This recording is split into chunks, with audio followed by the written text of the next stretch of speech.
welcome back to the channel. Today I'm back to talk some more about Springsteen, Deliver Me From Nowhere. This is a 2025 biopic on singer-songwriter Bruce Springsteen and stars Jeremy Allen White as Bruce.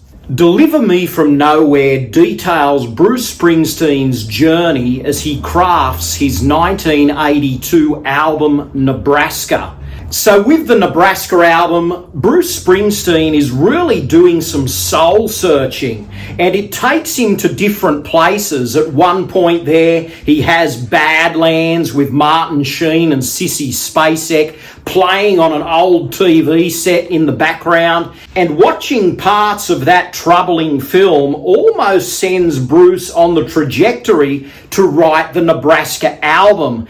I hate to use the term tortured artist because in some ways that could be considered a cliche, but they do present Bruce like that at times. And he goes to dark places and he really is struggling to get this album completed, but he knows that these demo tapes really are something. He feels a need to unleash this art into the world at whatever the cost. And the Badlands movie does shape the journey of Bruce's movements throughout the recording of Nebraska. And at one point there is a very unsettling flashback of Bruce going to the cinema with his dad instead of going to school, and they happen to watch Night of the Hunter starring Robert Mitchum, and that really strikes a chord with Bruce. And later on in the film, during the writing of Nebraska, Bruce goes to a revival house and re-experiences the Night of the Hunter with Mitchum. And this is another interesting element that works its way into the fibre of this film. So this is a very atmospheric film. It's slow moving. It features some fine performances. The Springsteen music is great. I just wanted more. Bruce is a very organic artist. It has to come from within, and if he feels it, it works. If he doesn't feel it, it won't happen. And Jeremy Strong's performance as the manager is really loving, really accommodating, and a manager that just knows that this artist has something to give, and he has enough faith that when the time is right, Bruce will bring it. And at one stage during the film, Bruce is actually handed a movie script written by Paul Schrader, who was the writer of Taxi Driver, and the script is called Born in the USA. And Bruce's record producer actually says to him, look, this movie is all set to star you and Robert De Niro. And Bruce looks at the title Born in the USA and he says, do they want me to do the music as well? And the movie Born in the USA was never to be. It just didn't happen. But Bruce got a song out of it, and what a song he did.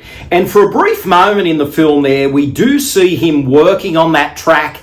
It is not how we remember it totally, but then later on he gets into the studio with those other musicians and he says that he's going to burn the house down, and burn the house down he does.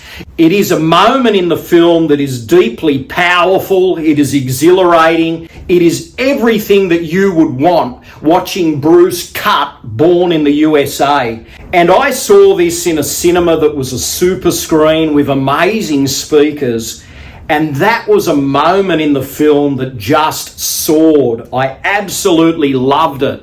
So that Born in the USA sequence is fantastic.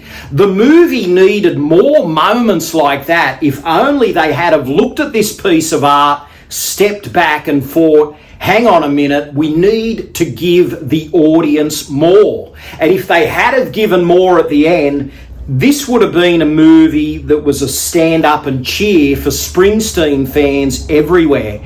But in the end, this movie is a very different animal. It's going to different places. It doesn't play by any rules. It just moves along to the beat of Bruce's own heart. As we all know, despite the record company not wanting a part of it, Nebraska was eventually released, And this was a raw acoustic album. This showed a different side to Bruce. It was personal, it was dark, it was harrowing, it was mysterious. In some ways, it was more than an album. Bruce himself didn't know what it all meant, but he just knew that he had to get this piece of art into the world. And people at that time were still on board with Bruce after The River, and his fans at the time were that hardcore that they did embrace this different side of Bruce. Nebraska made it to number 3, and the rest is history. And at the end of this film, Bruce has released Nebraska. He is out of sorts. He is suffering from depression, and he is eventually, after a hiatus, going back on tour. He reconnects with his family, and that's the journey. So I didn't want to spoil too much, but that's the movie. It's deeply personal, it's introverted, and I was waiting for this movie to score big moments of pure exhilaration with some of those hits, but in the end it plays it safe. We get some bursts at the Stone Pony Club, and I think what this film needed at the end was an on-stage performance that would leave the audience breathless. In the end, it sticks to a dramatic scene with his dad.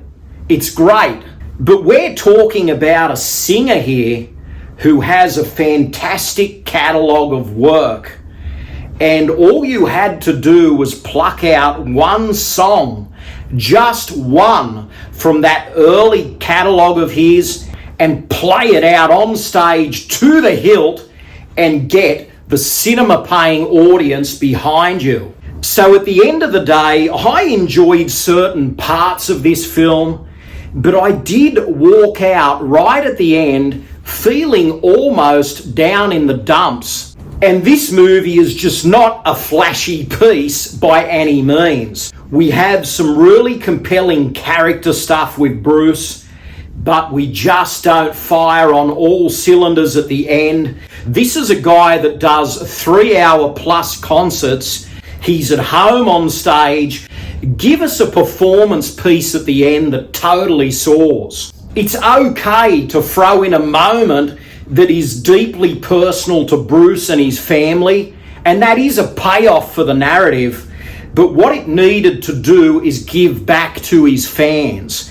Now, for those of you that are wondering, is it Bruce singing throughout the film or is it Jeremy Allen White? From what I've heard, it's a combination of both voices coming together on the tracks. They've kind of been overlaid, and you can tell it's just slightly different to your usual Bruce recording. There's a bit of Jeremy in there, and it really is a stunning sound. And mixing that with Springsteen's distinct tone is really something else. So on the music front, the sound of those songs, they're as fresh and as interesting as ever. So I really enjoyed Jeremy Allen White. I thought he was great, and I want to see more from him. I know he's on that TV series, The Bear. That's where people will recognise him from. But after this, his portrayal of Bruce Springsteen was magnetic.